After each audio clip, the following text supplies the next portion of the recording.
Ырайкандын бир ыры бар. Армияга барбаса, окуп билим албаса, ал бала жөн эле илинип турган калбаса деген. Анысыңардай сөзсүз жигиттер армияга барыш керек. Анан армияда өзүнүн эрежеси, тартиби бар, катуу тартип болуш керек. Анча-мынча какукус болот, какыс кукус. Анан ошонун баарына ызылдай берген болбойт.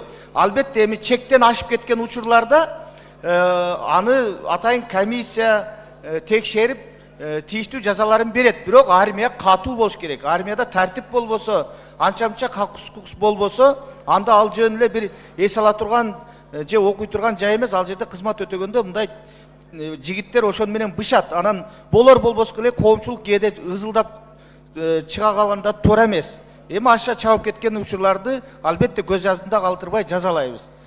Руслан мырза, ушул нерселерди эске алып, армияда катуу тартип болуш керек.